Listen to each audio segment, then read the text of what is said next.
අද මම කතා කරන්න යන්නේ DNA ගානක්.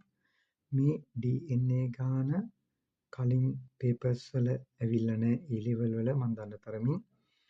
එතකොට මේක සංකීර්ණයි හැබැයි සරලයි. එතකොට මේ DNA ගාන මම ඩිස්ක්‍රිප්ෂන් එකේ දාන්නම්. ඔයාලා මේ වීඩියෝ එක නවත්තලා ගාන හදලා බලන්න උත්තරේ හරිද කියලා මම හදන ක්‍රමය. එතකොට අපි මුලින් මේ DNA ගණට යමු. DNA ද්විත්ව රැහැනක ඇති ජානයක ගුවැනීන් භෂ්ම 168ක් අන්තර්ගත වන අතර පහත දත්තද සලකන්න.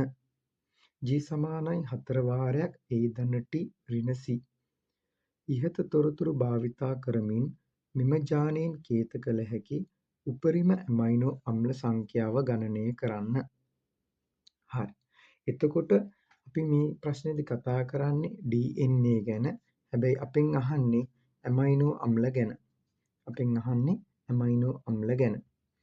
එතකොට මේක කොහොමද හදන්නේ? අපිට මෙතන දීලා තියෙන දත්තයක් ගුවැනීන් භෂ්ම 168යි කියලා. එහෙනම් අනිවාර්යෙන් මේකෙදි වෙන්න ඕනේ මොකද්ද? භෂ්ම ගාන හොයාගෙන ඉන්න ඕනේ. නේද? හරි. මේ බලන්න. මුලින්ම අපි DNA අණුවක් අඳිමු. හරි. DNA අණුවක් ඇවිල්ලා මොකද්ද? ද්විපටයි කියලා අපි දන්නවා. ඒකට මේ කියලා තියෙන DNA ද්විත්ව රැහැනක කියලා. එහෙම කියන්න ඕනේ අපි දන්නවා ද්විත්ව පටයි. හරි. ඇති ජානයක. හරි. ජානයක් කියන්නේ මොකද්ද? DNA අණුවක යම්කිසි නිශ්චිත ප්‍රදේශයක්. මේ බලන්න. මේ ටිකට අපි කියන මොකද්ද? ජානයක් කියලා කියනවා. නිශ්චිත ප්‍රදේශයක්. DNA අණුවම නෙමෙයි අණුවෙන් කොටසක්. හරි. ගුවැනීන් භෂ්ම 168ක් තියෙනවා. ගුවැනීන් භෂ්ම එක පටයක තියෙන්නත් පුළුවන්.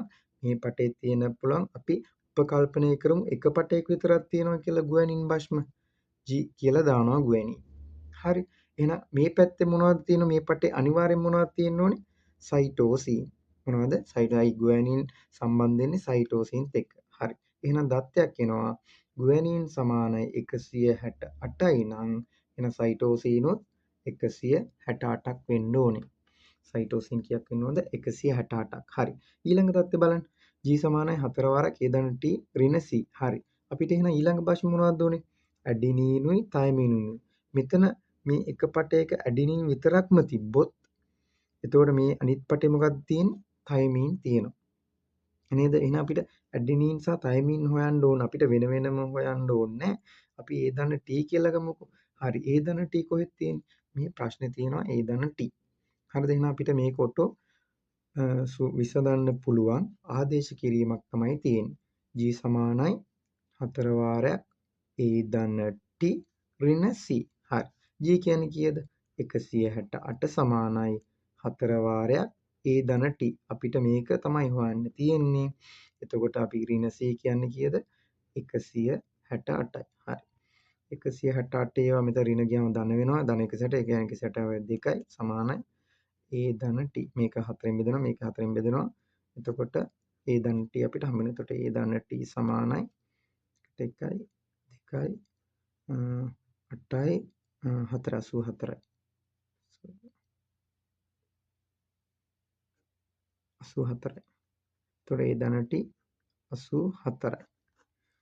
A ධන T භෂ්ම ගාන 84. එහෙනම් අපි බලමු මේ ජානේ තියෙන මුළු භෂ්ම ගාන. මුළු භෂ්ම ගාන සමානයි ජානේ මුළු භෂ්ම සමානයි ගුවැනීන් ධන සයිටෝසින් ධන ඇඩිනීන් ධන තයමින්. හරි බලන්න. ගුවැනීන් කීයද? 168 ඒවා කීයද? 2. සයිටෝසින් ඒ වගේම ඇඩිනීන් සහ තයමින් කීයද?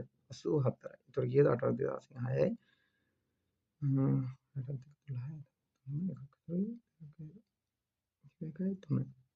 84යි සමානයි 4 බින්දුව එකක් විතරයි. මේ 10 11 12 එකක් විතර 420යි. එහෙනම් මෙන්න මේ ජානේ භෂ්ම තියෙනවා 400. මේ දෙකේම තියෙනවා 400. එහෙනම් එක පටයක භෂ්ම හොයන්න ඒ කීයෙන්ද බෙදන්න ඕනේ? 2කින්. එතකොට කීයක් එනවද එක පටයක? සමානයි 210යි. එහෙනම් එක පැත්තක එනවා 210ක් භෂ්ම අනිත් පැත්තෙත් එනවා 210ක්. එතකොට මුළු භෂ්ම ගාන මේ ජානේ 420යි. මේ ජානේ මුළු භෂ්ම ගාන 420යි. දැන් අපෙන් අහන්නේ මොකද්ද? අපෙන් අහන්නේ ඇමයිනෝ අම්ල. ඇමයිනෝ අම්ල කියද්දි අපිට මතක් වෙන්නේ මොකද්ද? අනිවාර්යෙන්ම mRNA තන්තුවක්. අපිට මතක් වෙන්නේ mRNA තන්තුවක්. එතකොට මේ mRNA තන්තුවේ අනුයාත භෂ්ම ත්‍රිත්වයකට අපි කියනවා මොකද්ද? කෝඩෝනයක්. අනුයාත භෂ්ම ත්‍රිත්වයකට කියනවා කෝඩෝනයක්. එහෙනම් ඊළඟ අනුයාත තුනටත් අපි කියනවා කෝඩෝනයක්. එතකොට මේ කෝඩෝන එක කෝඩෝනයකට භෂ්ම තියෙනවා 3ක්. එක කෝඩෝනයකට භෂ්ම තියෙනවා 3ක්. මේ කෝඩෝනයක් නිරූපණය කරන්නේ මේ භෂ්ම 3ක් නිරූපණය කරන්නේ එක ඇමයිනෝ අම්ලයක්. එක ඇමයිනෝ අම්ලයක්. හරිද? එතකොට මේ එක ඇමයිනෝ අම්ලයක් නම් එහෙනම් අපි මේ mRNA තන්තුව මේකට අපි කියනවා mRNA තන්තුව සංශ්ලේෂණය කරන්නේ DNA පටයේ එක පටයක් භාවිතා කරගෙන. එක පටයක්. හරි හොඳට මතක තියාගන්න. මොකද්ද? එක පටයක්. පට දෙකම භාවිතා කරනවද? නැහැ. එක පටයක් භාවිතා කරනවා. එතකොට මෙතන එක පටයක භෂ්ම ගාන තමයි මෙයා පිටපත් කරගන්නේ. එහෙනම් අපිට වැදගත් වෙන්නේ එක පටයක්. මෙතන එක පටයක භෂ්ම 210 නම් අනිවාර්යයෙන්ම mRNA අණුවෙත් භෂ්ම තියෙනවා 210ක්.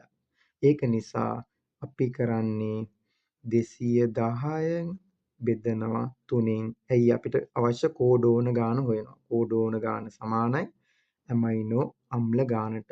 එතකොට මේකේ උත්තරේ කීයද? 70යි. මෙතන එනවා මොකද්ද? ඇමයිනෝ අම්ල 70යි. ඇමයිනෝ අම්ල 70ක් තියෙනවා. මේ ජානෙන් කේත කරන්න පුළුවන් උපරිම ඇමයිනෝ අම්ල 70යි. හැබැයි මේක 12 වසරේ ළමයෙක්ට තමයි මේ ඇමයිනෝ අම්ල 70 වෙන්නේ. අපි දන්නවා ප්‍රෝටීන සංශ්ලේෂණය ආරම්භ කරන්නේ ආරම්භක ඇමයිනෝ අම්ලය. මේක 12 වසර ළමයෙක්ට තියෙන ප්‍රශ්නයක් ආවොත් මේ විදිහට උත්තර ලියුවට ප්‍රශ්නයක් නැහැ. 12 වසර.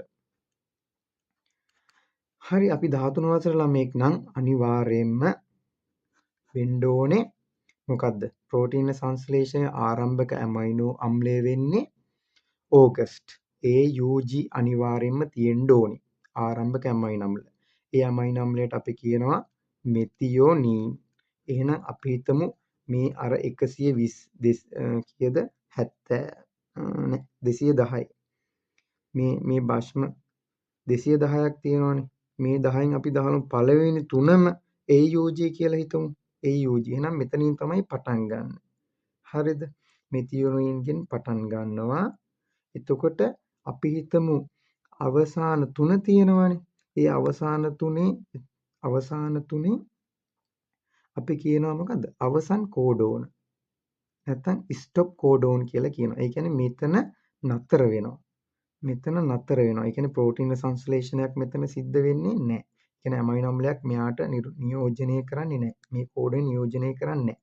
මේ භෂ්ම තමයි UAA UAG UGA. මේවට කියනවා අවසන් කෝඩෝන කියලා. අවසන් කෝඩෝන් වලට ඇමයිනෝ අම්ල නිරූපණයක් වෙන්නේ නැහැ. එතකොට AUG කියන්නේ ඕගස්ට්. ඕගස්ට්නේ. මේක මතක තියාගන්න ලේසි. AUG කියන්නේ ඕගස්ට්.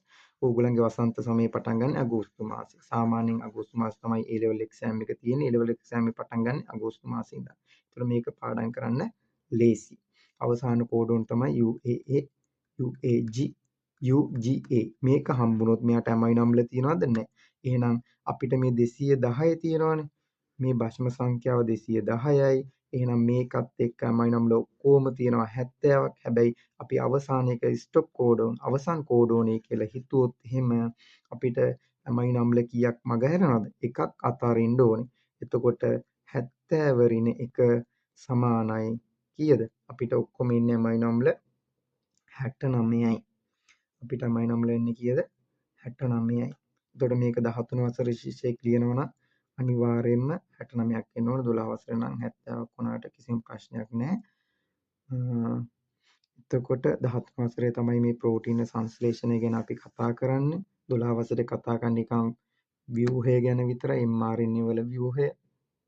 ඒක නිසා එන විදිහට ප්‍රශ්නේ ලියන්න. හැබැයි A-level exam එක ලිව්වොත් මේක අනිවාර්යෙන් ලියන්න ඕනේ කීයද? 69 කියලා ලියන්න ඕනේ. ඉතින් මේ ප්‍රශ්නේ ගැන ආයෙත් අපි බැලුවොත් අනිවාර්යෙන්ම ඔයගලන්ට මේ වගේ ගාණක් දෙනවා නම් අපි කරන්න ඕනේ එකම දේ දත්ත ටික ලියා ගන්න එක. ඒතකොට මේ දත්ත ටික ලිව්වහම DNA ද්විත්ව රැහනක් තියෙනවා. එතකොට ඒකේ ජානයක් තියෙනවා. ඒ ජානේ භෂ්ම ගානක් දීලා තියෙනවා. එහෙනම් මේ භෂ්ම ගානට සම්බන්ධ වෙන අනිත් භෂ්ම ගාන අපි ලියන්න ඕනේ. එහෙනම් මුළු භෂ්ම ගාන අපි හොයන්න ඕනේ. එතනින් තමයි අපි මේ ගාන පටන් ගන්නෙ. ඊට පස්සේ අපි අනිවාර්යෙන්ම කරන්න ඕනේ මේකේ කියලා තියෙන තොරතුරු ගැන ඇමයිනෝ අම්ල ගැන සඳහනක් දෙනවා නම් අනිවාර්යෙන් අපි කෝඩෝන ගැන දැනගෙන ඉන්න ඕනේ. ඒකෙත් දැනගන්න ඕන අපි DNA පටේ දෙකක් තියෙනවා නම් අනිවාර්යෙන්ම එක පටේ දායක වෙන්නේ. එතකොට එක පටයෙන් මේ භෂ්ම ටික පිටපත් කරගන්නවා. ඊට පස්සේ ඔයාලා දැනගන්න ඕනේ mRNA අණුවේ අනුයාත භෂ්ම ත්‍රිත්වයක් කෝඩෝනයක් කියලා. ඒ එක කෝඩෝනකින් නිරූපණය කරන්නේ එක ඇමයිනෝ අම්ලයක්. ඊට පස්සේ මේකේ ආරම්භ කෝඩෝනේ AUG. ඒතර අවසාන කෝඩෝනේ UAA, UAG හෝ UGA වුණොත් ඒක අවසන් වෙනවා. ඒ අවසාන කෝඩෝනයට අදාළව ඇමයිනෝ අම්ලයක් තියෙන්නේ නැහැ. ඒක නිසා අපි ඒක මොකද කරන්නේ? එකෙන් අඩු කරනවා. එතකොට අපිට උත්තර එනවා 69 කියලා. ඉතින් මේ ගාන නැවත නැවත ප්‍රැක්ටිස් කරන්න. හරිම සරලයි. ආයෙත් මේ වගේ වීඩියෝ එකකින් හම්බෙමු.